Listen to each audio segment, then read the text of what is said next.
Hello everybody, today is Thursday, December 21st. It's 3:35 p.m. Eastern Standard Time. On my left is the time and sales for the E-mini S&P, and we can see the E-mini S&P is trading at 26.92, undoubtedly going to touch 700 probably today or tomorrow. Probably not today, it's 25 minutes before the close, but probably tomorrow. As stated before, we have a great video for you today. Again, it's the DAX. The DAX really working well with the auto trader today.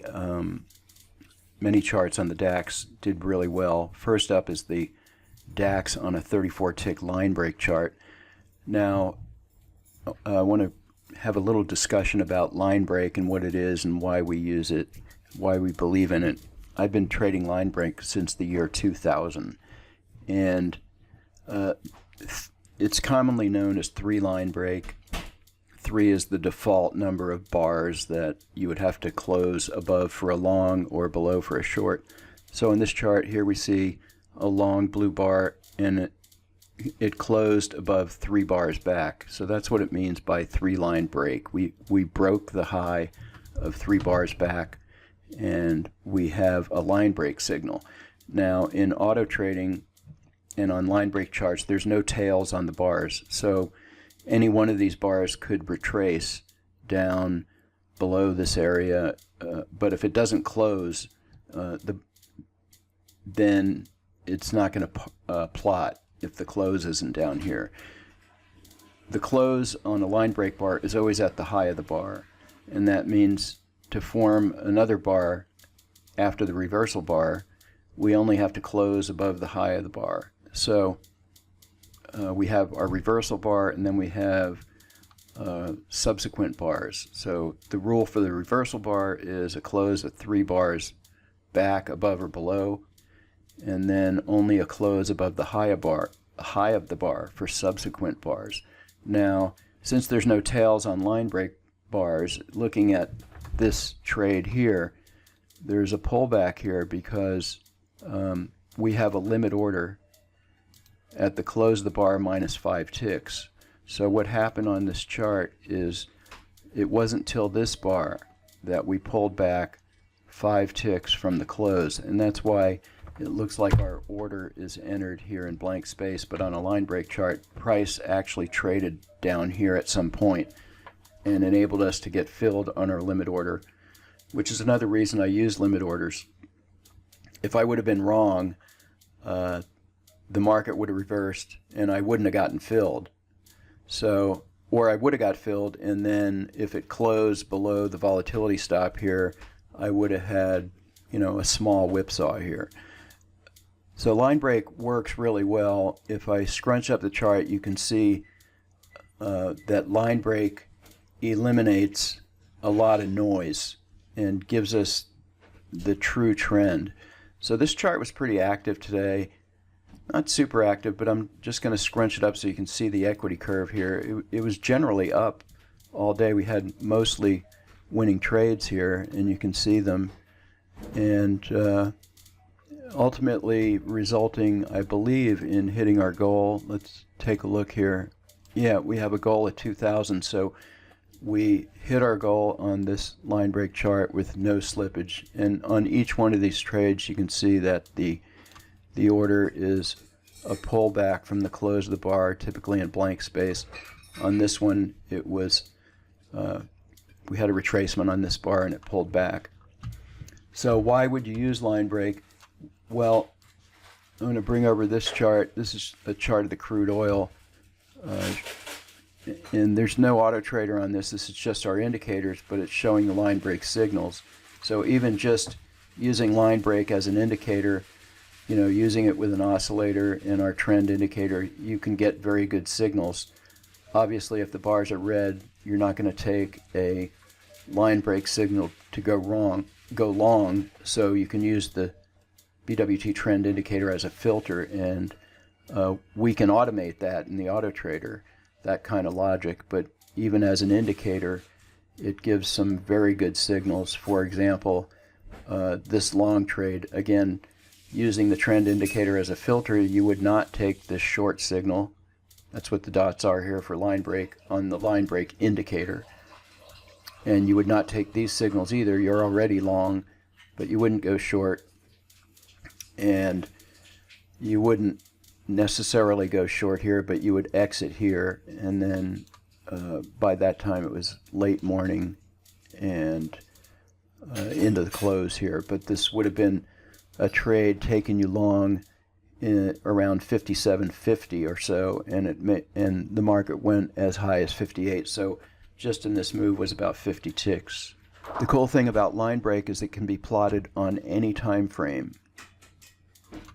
Okay, next up is the DAX on a 150 tick line break chart. So as stated, line break can work on any time frame. It could be tick bars or minute bars. This did 1575 for the day, and the goal is 1500. So we had 3 ticks of positive slippage, and probably that happened as this bar kind of sold off at this time. And this was done in a single trade. In fact, trading begins at the London Open, so we got into our first position around 2 minutes after 3, and within 4 or 5 minutes we hit our goal for the day on a single trade on 2 contracts. That's pretty impressive. So conceivably we could have a higher goal here, but nevertheless, once again, line break showing that it works. Okay, the DAX on a regular 150 tick chart caught this same move, and the exit was a little bit later here, but the same move, and on a single trade hit its goal here on just a regular 150 tick chart, and the goal here is 1550 actually. So we obviously had some slippage as this action probably happened pretty quickly. Okay, next up is the Russell contract on the Superenco 14 tick. On this one I opened up the profit targets, and that turned out to be a good move. This did 1140 for the day. The goal on this is 1400, so a little bit shy of the goal. And here's our template here. And total of 3 trades, a small loser and 2 really solid winners. Notice our entry and exit quite good here. Okay, next up is the DAX on a 150 tick BWT Heiken Ashi chart, and this was quite active today. Here is our equity curve, and it looks like we drew down about $750 or so. We had a loser here. We missed this sell-off, probably didn't get filled on our limit order here, the signal being a little bit late, but we managed to have a bunch of winners on the rebound here and still ended up at 1137.50 for the day. It looks like we had an equity high of almost 2,000. 1984 as it's showing here, but probably a little bit more at the apex. And our goal on this is 2550. So had we had a goal of 2,000, we would have definitely hit it right here at the peak of this trade, as it came within 1 tick of 2,000. Okay, next up is the E-mini S&P on a Superenco 6 tick, and we're in a live position here. You can see we're short 1 with an open P&L of about 275 or so, a closed P&L of 200, so this will probably do 400 or 500 for the day. And so we had a small loser here, and then we got filled on our limit order, took 1 contract off here, and then here is our short position 1 minute before the close. I'm going to close the position now.